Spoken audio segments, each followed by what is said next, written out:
Hi, I'm Jill Vitalios. I'm with the Eden Alternative. Thank you so much for being here with us today.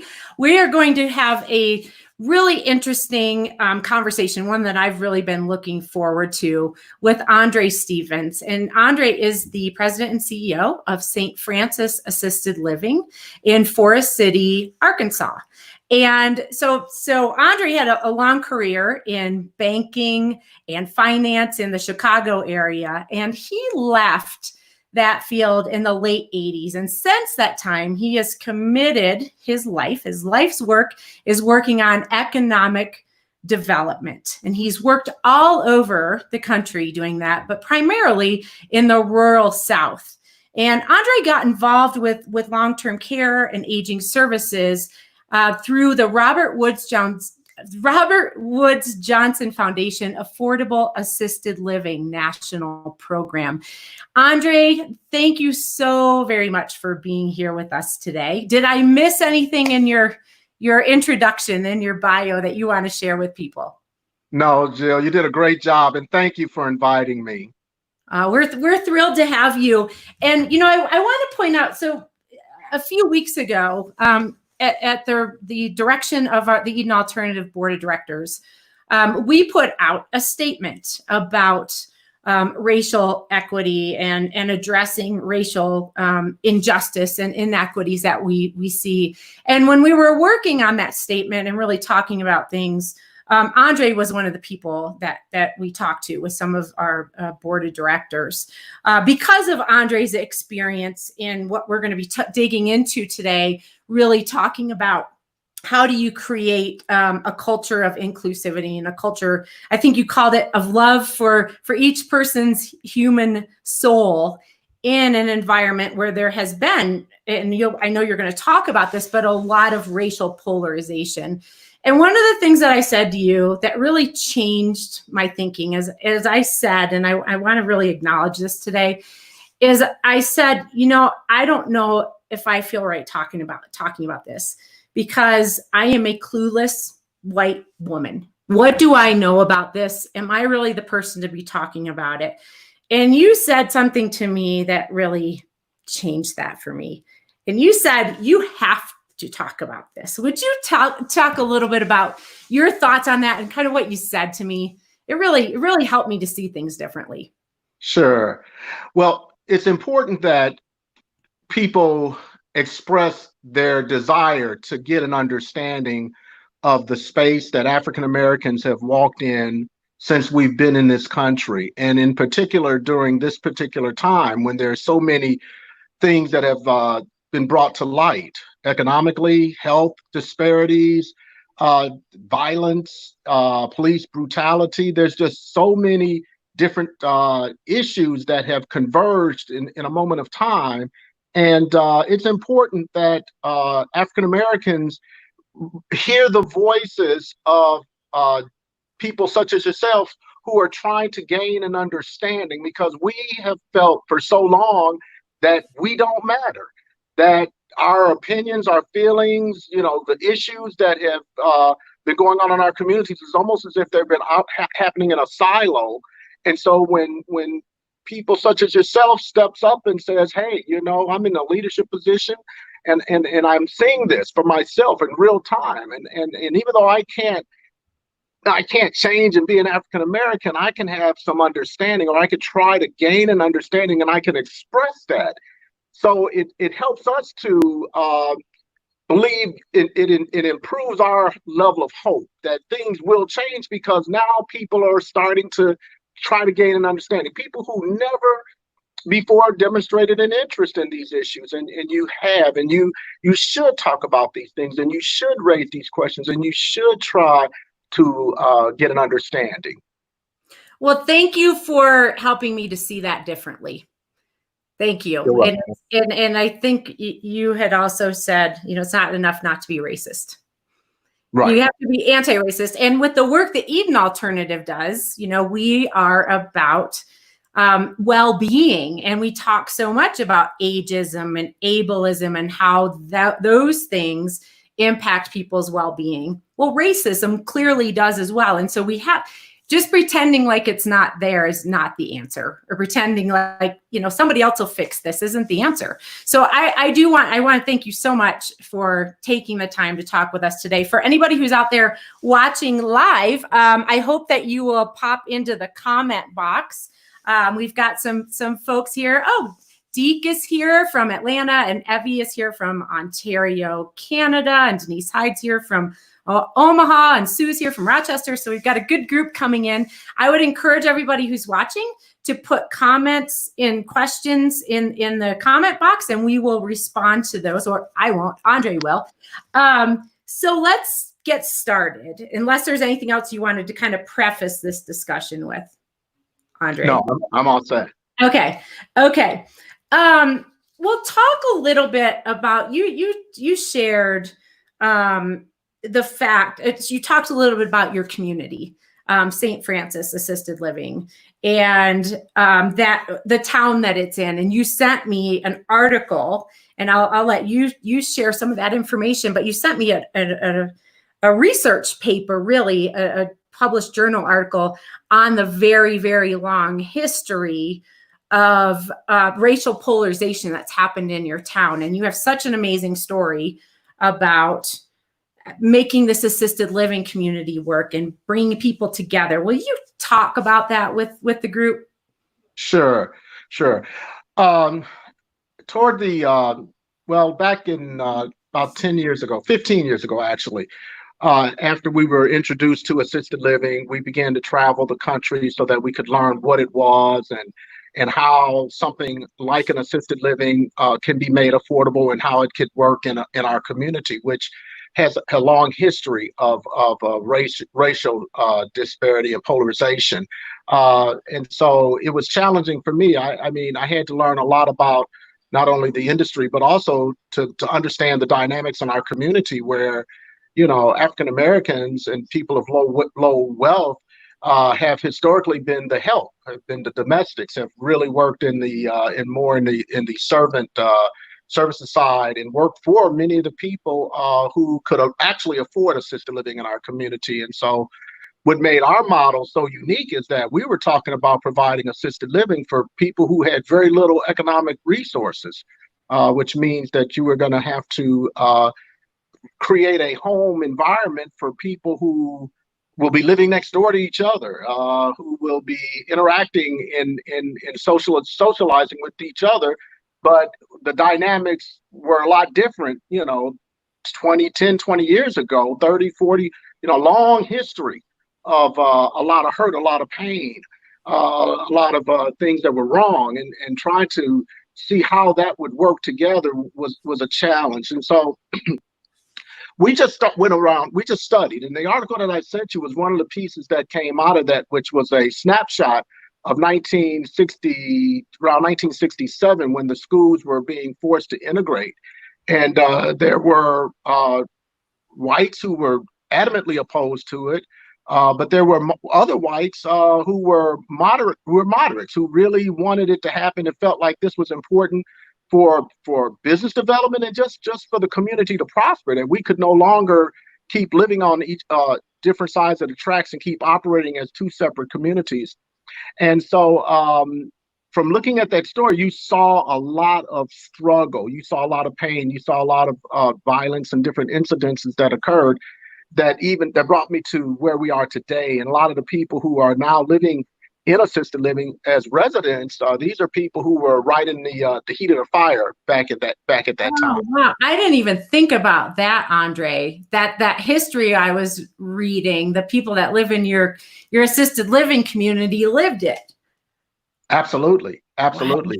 Wow. As a matter of fact, the owner of the newspaper at that time, he was attacked because he put a picture of African Americans who were in the struggle during this particular time on the front page of the newspaper. And I had a chance to see him, and he's 87 years old. And I told him that I read about him in the paper that I sent to you.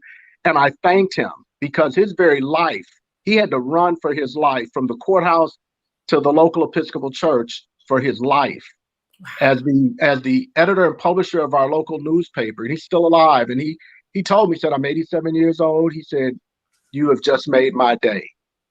you've just made my day. And I just felt compelled that I needed to tell him that I thanked him for what he did and what he stood for. And he was on a platform just like you are, where he could speak, when he could use images and his words to express an unjust situation. And I just felt that it was necessary for him to know that. Even at 87 years old, it's very important for him to know that we recognize that. That's wow. That's really whoa. So much more learning from hearing directly from people who lived it versus reading it, right? Oh my gosh. Right. Wow. That's amazing. So the town where your community is has this long, long history. And I think if it's a link you sent me, we can post it in the comments. If people want to read that study, we can post it after the show. But so what kinds of challenges did you experience with getting this community up and running, with bringing people together? And how did you address things? Like, talk a little bit about how all that worked. Well, first off, Forest City, if you put it up on Wikipedia, this town was founded by Nathan Bedford Forrest. He was also the founder of the Ku Klux Klan. So there was a certain pride attached to that legacy, which was it's in opposition and it's offensive to the African American community. But because of that genesis, because of that history, and the KKK have had their marches and their rallies here even within the last 12, 15 years. There's still a body of people here who are holding dear to the way it used to be and where people ought to be in the community. They should be over there and they should be over here and all this crazy stuff. And so for me to from a nonprofit, a grassroots nonprofit organization, to emerge with something that is a multi-million-dollar community, it's an affront to a lot of people. It's offensive because it smashes them in the face with what African Americans are capable of doing, when they have been taught that African Americans aren't capable of handling millions of dollars, can't put deals together, can't communicate effectively, can't do business, can't interact with the Chamber of Commerce. I mean, a lot of these things are deeply rooted in the psyche of people. And, I had challenges from the very beginning, from trying to raise $7 million from zero. In the story, there's a book that's being published now called From Zero to 7 Million in 7 Years. And it talks about the great challenges that occurred. But not only that, it's just the fact that none of the local banks would participate. Every dime that I got for something like this was gained outside of the area, even though their family members are benefiting from what we have here today. It's wow. Really, I laugh, but not. It's sad. It's sad that the local financial institutions didn't partake, but we were still able to make it happen. And so, challenges from the contractors, challenges from the vendors, challenges. They could never understand that an African American man and an African American board of directors could have the capacity, particularly coming from grassroots, particularly not having PhDs in long-term care or geriatrics, and all this kind of stuff. We just broke down a whole lot of bad notions and ideas, and it offended a lot of people. Yeah. Wow. And I want to point out, one of the things Andre and I talked about before the show is, if I say anything, if I miss anything, if I am insensitive in any way with the way I ask questions or bring anything up, Andre promised me he would teach me. So thank you for doing that. I appreciate that. But those are the kinds of things that you just don't think exists, and it does exist, because I don't live in that world. And so what a challenge. And so how does it feel in your community now? With the residents and the people that work in the community? I know you said that you have, and congratulations on busting through It's always hard to build a new community, and you had all these other things to deal with too. So my gosh, I can't even imagine, but that's a huge accomplishment, even without having all these other barriers. But what is it? What's it like in your community now? Talk about that love for each person's human soul that you had talked about. Like, what's it like? How did you get there? You know, I was actually brought up on the south side of Chicago in an area called Woodlawn. And at 10 years old, I experienced the tremendous racial strife and the riots and the actual despair that came out of that. And my parents were able to, through a lot of sacrifice, put me and my three brothers through Catholic school. So we had white nuns and priests who stayed, who didn't flee. They stayed in the community, and they educated us, but they also taught us the reason why they stayed is because they look at individuals as a soul, not just a human being, but every human being has a soul, and they believed in investing in protecting the soul. And their families abandoned them. They were violence, afflicted by violence themselves, verbally and physically, but they stayed. And so that spirit that they put in me way back then, it came to help me as I entered into this field of community economic development in the rural South, and I looked at people that would use the N-word, who were living in a building that I went through all of this to build for everyone, and then you get devalued and denigrated, and they call you the N-word in front of other people, and you hear all this going on, but you have to. I learned from them, the nuns and the priests, that I had to look at them as a human soul. And I was hurt. I mean, it hurts. It hurts when you go through the sacrifices, your family struggles, you go through a lot of pain. You lose your home. I went 2 years without a pay. Staff gone. I mean, we made it through the Great Recession. It was just a lot of financial and pain and struggle. And then at the end of the day, once you get the job done and you prove that you can make the job happen, now you got to go through the whole proving process again to show people that you know how to run it. And so with the help of Mr. Chris Cheeks, who's affiliated with the Eden Alternative on board of directors, he really came in and really saw what I was trying to do. He had a sensitive heart. He's from Mississippi. We're the most unlikely business partners they could possibly be. He has a different political slant than I do. He's from Mississippi. I'm born and raised in Chicago. But we look at each other for the value of each other, and we don't bring all that other baggage, and we disagree a lot, but we understand the bigger picture, and that is to provide safe, affordable, decent housing in a community for the people who we say we serve. So yeah, one of the things that I learned, one of the biblical traditions that have helped me out throughout all of this is there's a partner, but it just talks about having a face like flint. And that stayed with me, having a face like flint. So when things were being hurled at me, I just understood that I had to have a face like flint. And there's another story that's in the biblical tradition of the book of Nehemiah. And it talks about being able to stay on the wall, to rebuild the walls around the city, having a sword in one hand and a hammer in another. Many times those stories kept me going. The faith and the people around me. I had a good pastor. I had good church support. I had good parents. I had a loving wife who went through all of this with me, and now is working with me as our COVID liaison. It just helped bring us all together as a community. So to one other point I want to bring out, at the end of the day, I have had people come to me, people in elected positions, and say, "We didn't think you had a snowball's chance in hell of doing what you said you were going to do." He said, "But we want to thank you." Wow. And that is what brings community together. 2 days ago, we had our parade where the whole, representation from the whole city, the banking community, believe it or not, they were in the parade, and elected officials and family members, and we had all of our elders out there, diverse group, and it just sent such a message of love. And so we're the epic center, in my opinion, we're the epic center for how the community should be.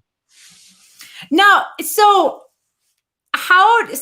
if I'm somebody new that comes to work at your community or coming to move into your community, do you talk about it? Like, do you talk about this is what kind of community that we are? How do you have new people coming in who might not be used to a different approach like this, the way it should be, but how do you get people thinking differently, especially in a larger environment where they might not be thinking that way? And I know you've impacted your whole town. That was a great example of how you've just impacted your whole town, but how do you do that? Jill, you have to demonstrate it. I've learned that the words they're not big enough. They're not large enough. They're not, how do you articulate this life I've led? You know, I do the best I can, but the reality is you've got to live it. When you get beat up verbally by somebody who's still living in the racist past, there's somebody that always comes along and says, we got you. Keep going. Keep going.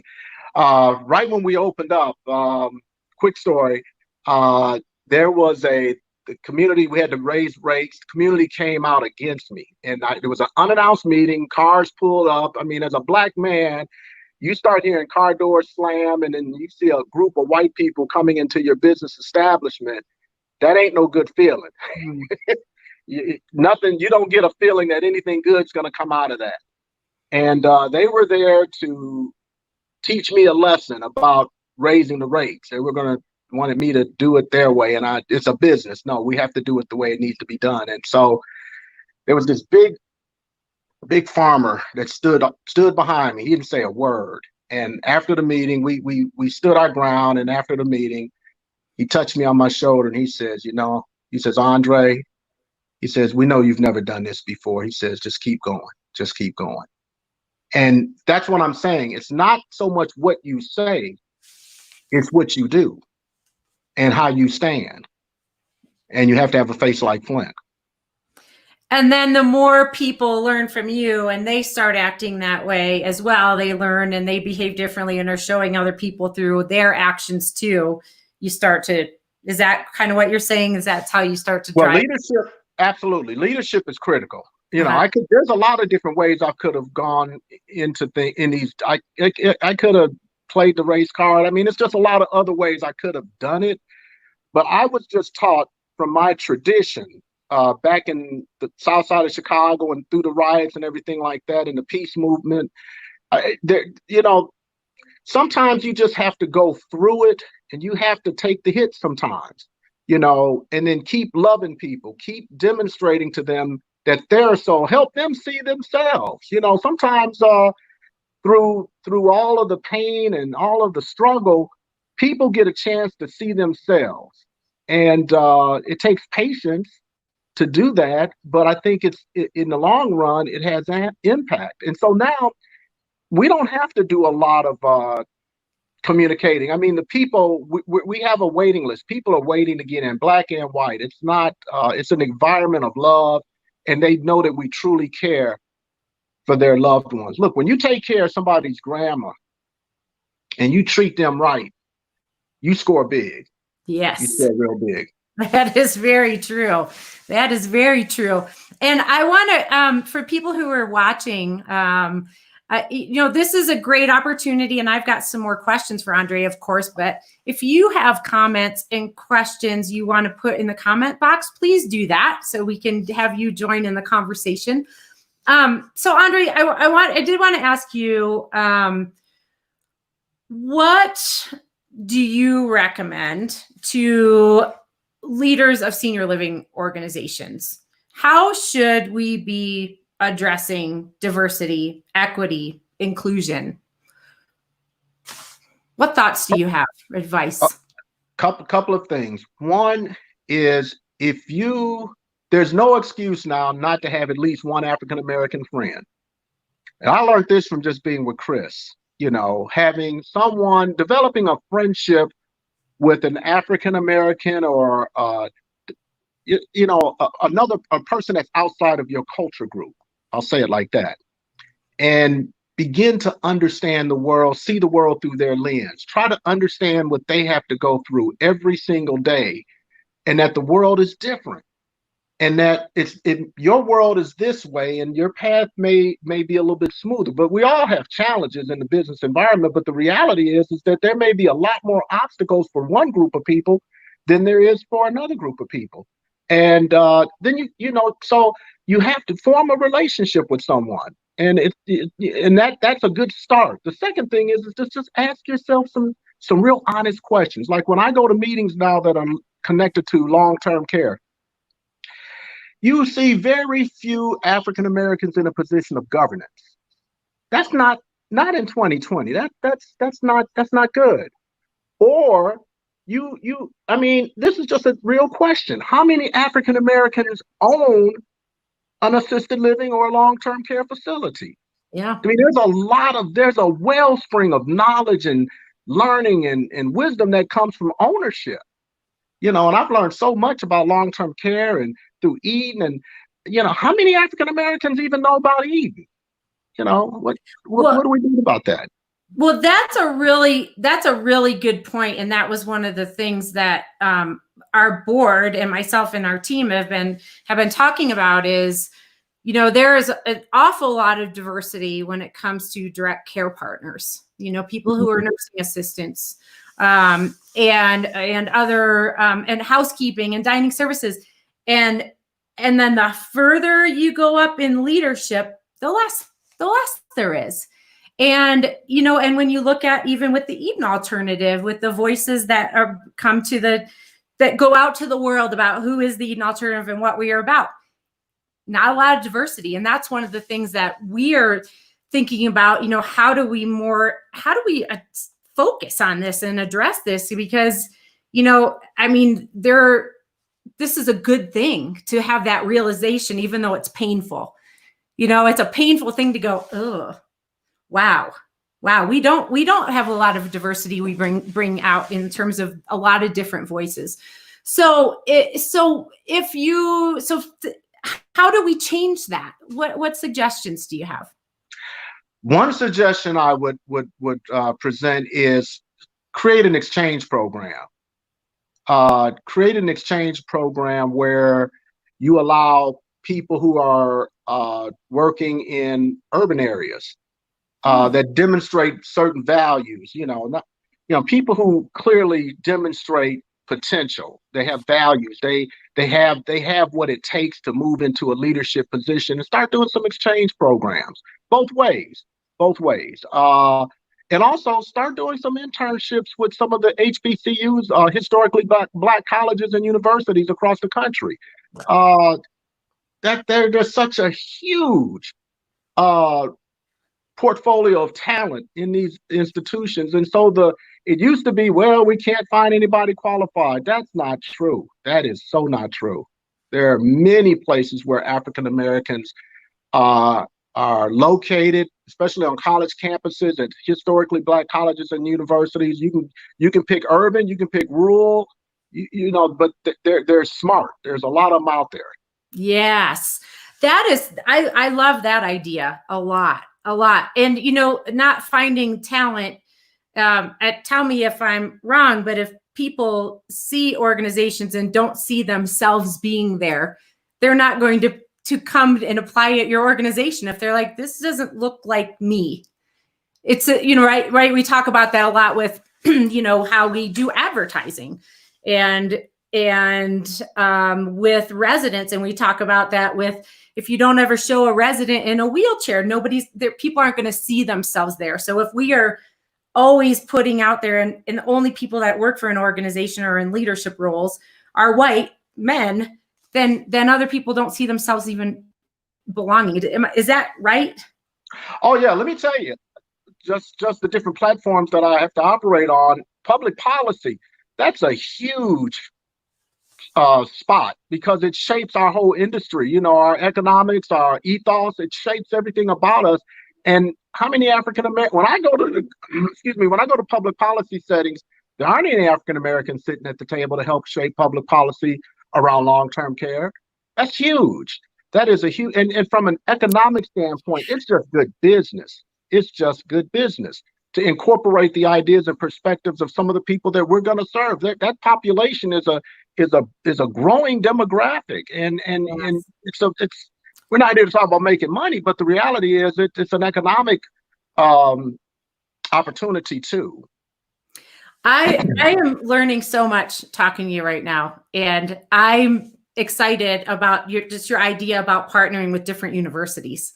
And we will be doing that. And we've got some questions here, and I've got some more for you too. But a Okay. question from Evie is, what are you seeing now with Black Lives Matter protests? Has this helped or hindered your culture? It seems more and more people are truly waking up to this racist world, but it's also aiding racists. That's true. But the thing that I see is this. I just heard this before I came back to work after lunch. Is that this group called Generation Z, Gen Z? They're not having it. They're not having it. They don't want to grow up in a world that is the past. They don't want that. Social media, and they just live amongst themselves together. The young people are really leading the way. These protests have been so inspiring. So, and the fact that it has reached global proportions is just it's just so encouraging. You know, it just gives us, me, and I'm sure others that I've talked to, it just gives us such a ray of hope that this world is changing for the better. And this was a white young female. She says, I'm not living in this world. That's not the world I'm going to live in. Oh, I love that. I love that. So, and Chris Angevine asks, where does fear come into this discussion? Does it play a part in racial diversity?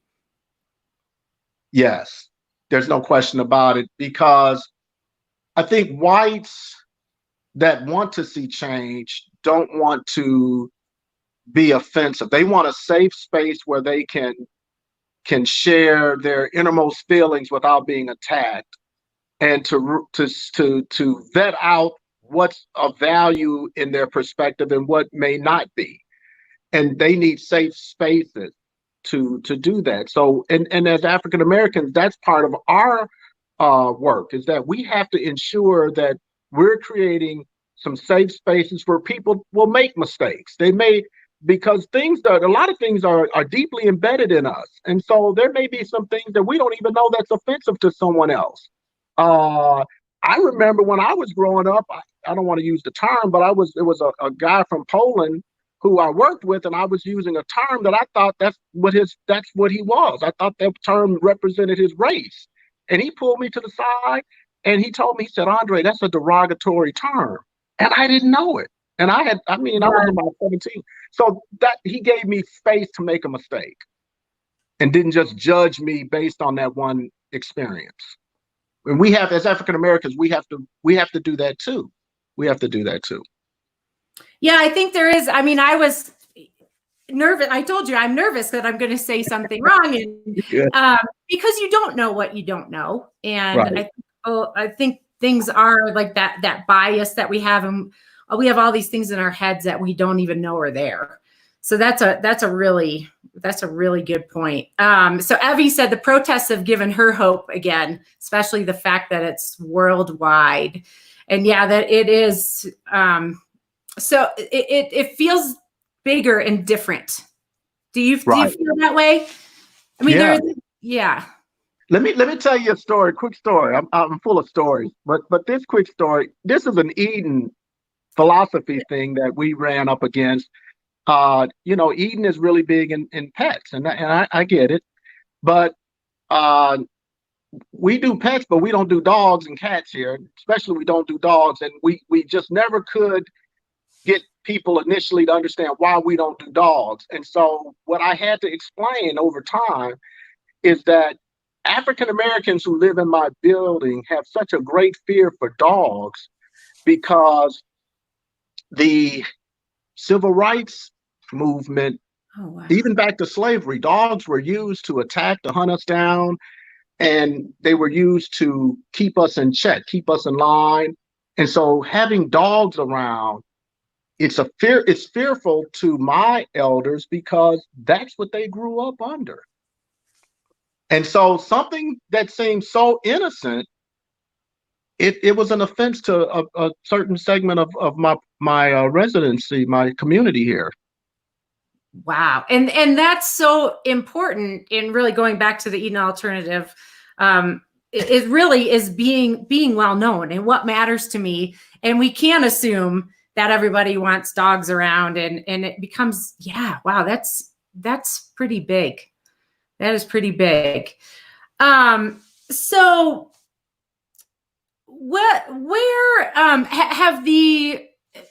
are you all talking in your community, in your assisted living community, about what's going on with the world right now? Like, I'd love to hear what some of the elders are saying about what's happening right now.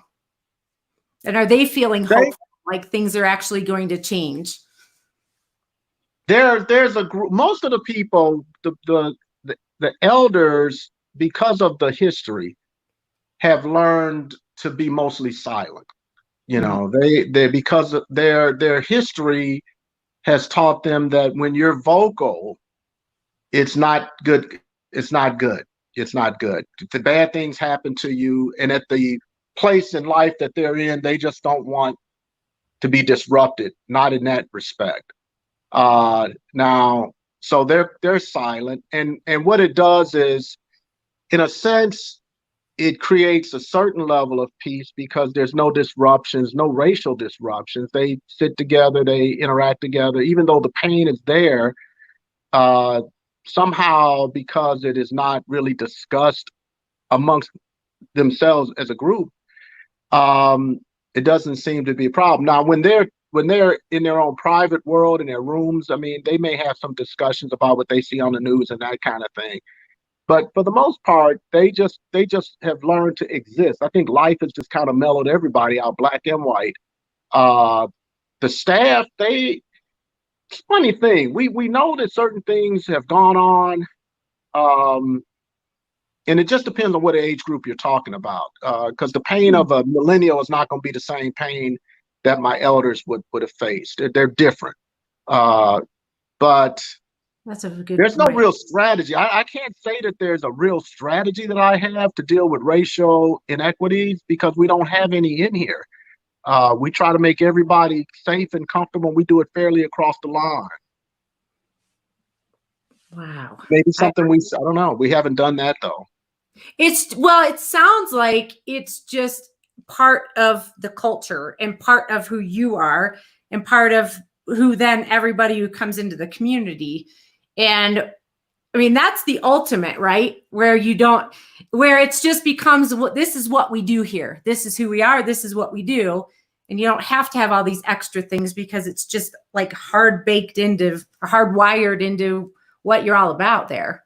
I've had people try to do it though, to try to get me engaged in a political or racial discussion. You know, there's been a few elders that have tried to do that, and I don't, because that takes a lot of time, and it's a delicate walk, and I don't know what their agenda is. I don't, I have to be wise to know when to speak and when to just be silent. And this is an opportunity for me to speak right now, but there'll be another opportunity where I'll just need to be silent and just keep doing the things that I do that I know is right. Yeah, it's a good thing to know, right? When do you listen and when do you talk? And we're sure glad you're here talking with us today. Thank you. And Evie made a comment, I think about the dogs. And Evie's been an educator and involved with this movement she was actually the person who taught me when I first started with the Eden Alternative. But, it's not something she ever knew about the dogs. And we really need to ask specific questions to understand the why and understand people. We kind of do that, right? We make assumptions. Well, this should make everybody happy. And that is not the case. And that is an amazing example of that. So we, with the Eden Alternative, and I should have mentioned that St. Francis Assisted Living is one of our Eden Registry communities. And Evie had asked, where is it? And it's in Forest City, Arkansas.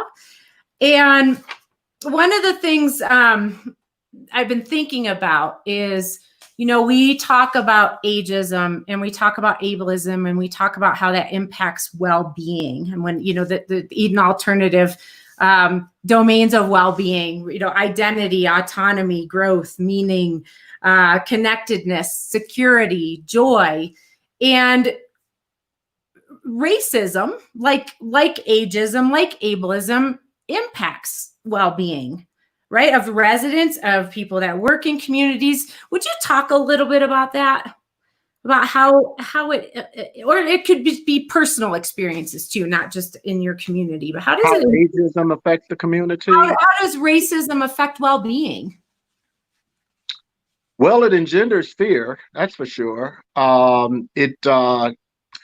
community is struggling economically because the history has a racial history, and when the economy is struggling, it affects everything. The health disparities become wider. Business opportunities become fewer. It creates tensions in every segment of the community, and so racism is something that we have to work very diligently toward eradicating, because it minimizes opportunities. Ageism, I mean, you think about the wealth of talent and intellectual capital that we dismiss because somebody is over the age of 55. I have nurse practitioners that are extremely lucid and very good, very intelligent, very capable, and they're in their 70s. What opportunities would I have missed if I would have not respected that? Looked at the age instead of the talent and the intellectual capital.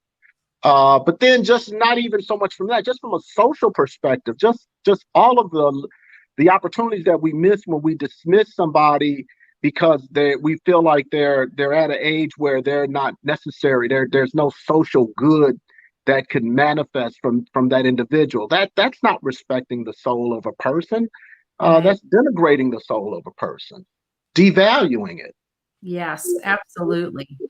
Absolutely. Yeah, all of those things where we make assumptions about people and we have all this bias, whether it's based on age, whether it's based on race. I mean, that everybody loses out.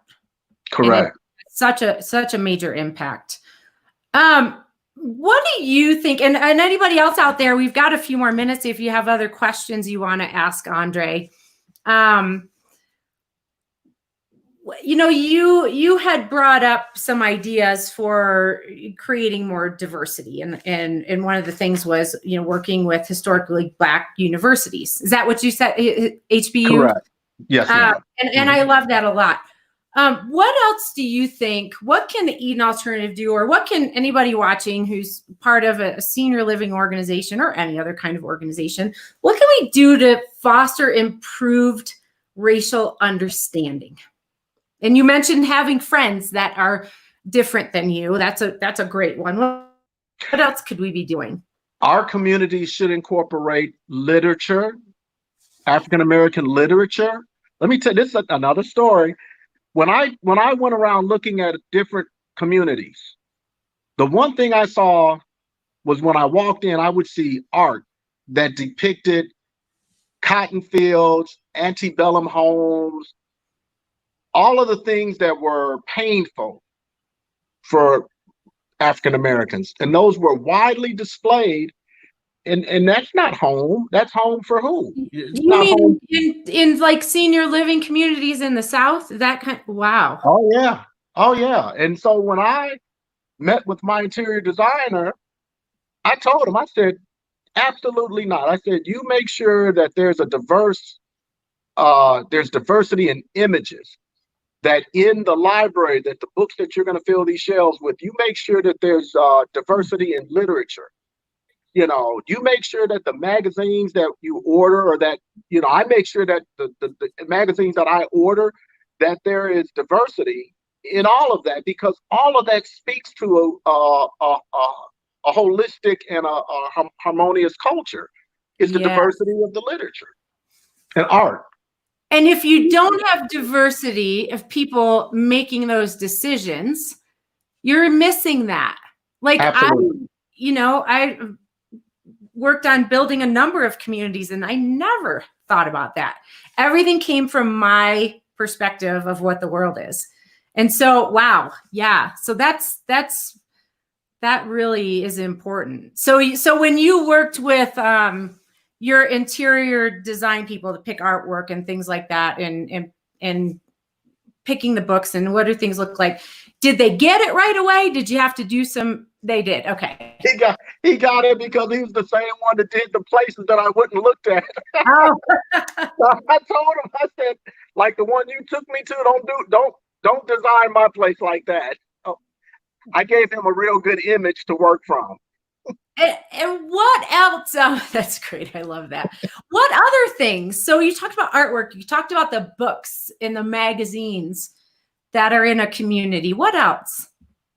Some of it I got from the Eden Conference. You all at the conferences, we always, from the ones I've been to, the big ones, they're pretty diverse. You have music, you'll have diversity in talent and storytelling, and your teachers, your presenters. So you do a great job. We just have to maybe try to filter some of that stuff down into the communities that are participating, and not just lead from that. It's almost like going to church. If you go to Eden Conference, I mean, you walk away with a lot of feel good. Yeah, that's for sure. Mm-hmm. So Chris Angevine says, I'm struck by Andre's story about being confronted by a white group of people coming out of their cars, how that affects the domain of well-being, security, namely. Can you imagine the flip scenario happening to you, Jill? Ooh. Right? And that is very interesting. Well, and if a bunch of white people got out of their cars, and I wouldn't worry about it. But if I had a history of people, when a group of people is converging, it's not a good thing. Chris, thank you for bringing up that question. That's good. Yeah, very good. Really good. And that's a really good way to think about things a little. I'm going to be spending some time thinking about that after we're done with this too. So Andre, what have I not asked you? What else do you want to share with people today? I know some of the people who are there watching, and, they know that there's a problem and they care. They're like, what do I do? What do I do? What's something? And you mentioned having friends that are different, that are having African-American friends. If you're white, what else can we do? How do we start to make a difference? I think also trying to connect with the stories. Those of us who have African Americans in our communities, they may have a lot that they want to say, and they're probably at the fever pitch that they would use, or the thermostat may not be so high for them, but they live through so much, and it'd be good to hear their stories. Stories are so impactful, and it would be good for us to embrace those stories. Because as you do that, it grows the field, it grows the industry, it really creates a vibrant community globally for all of us. Yes, I love that. Yeah, and those stories, yes, they have a huge impact. And what else? Anything else you would leave people with? Yes. In your many of us create documentaries.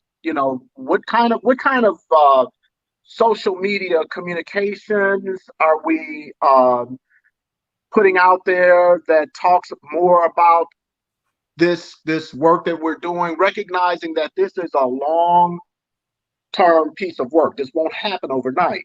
This is going to take some time, but these are the things that we're putting into place.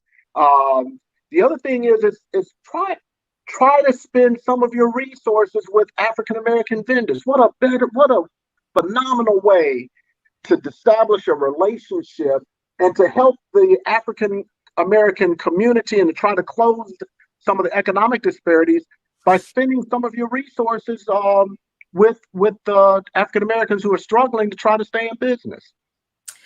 And one of the things that you had mentioned and you sent me, and we can put a link to this in there as well, is the interview with, and I'm forgetting his name, the CEO of the Wealth Management.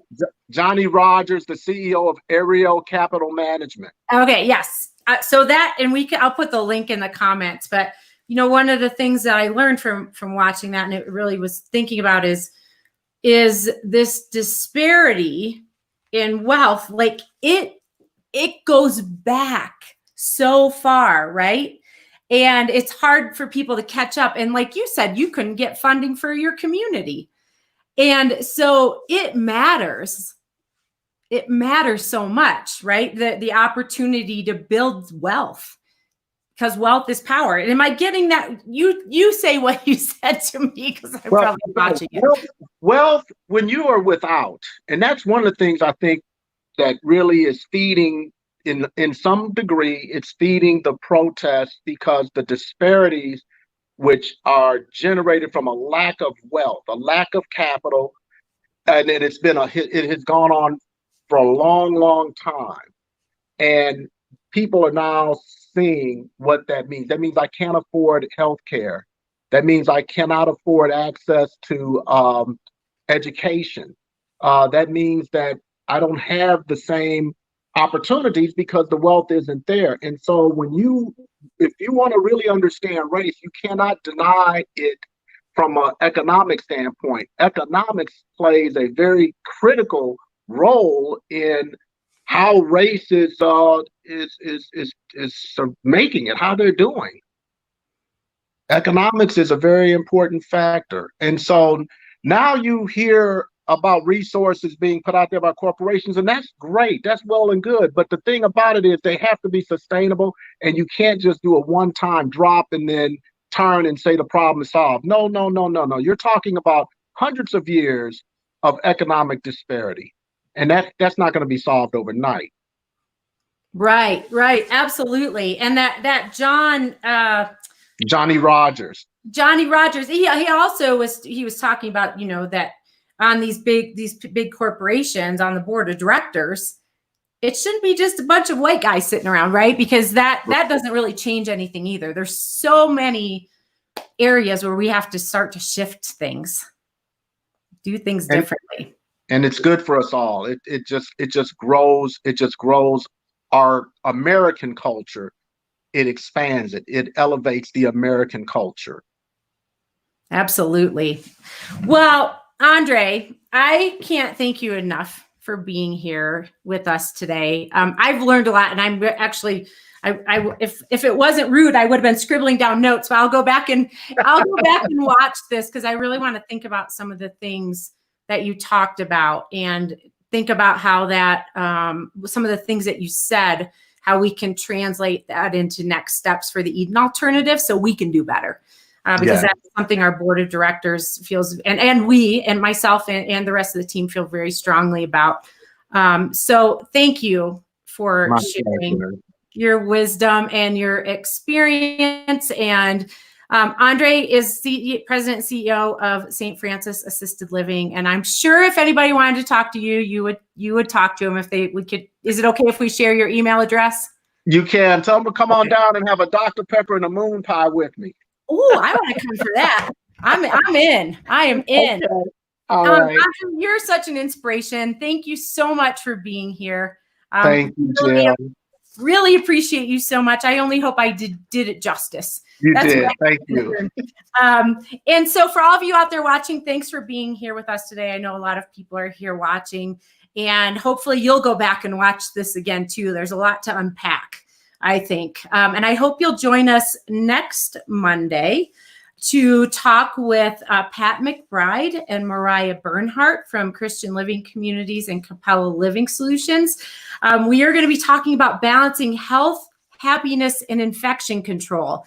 So their organization has 22 communities, and they've been navigating all of this this pandemic, and they have a new committee of residents that are working with leadership on making sure their health and happiness is part of everything while focusing on infection control. So I know it'll be a great show.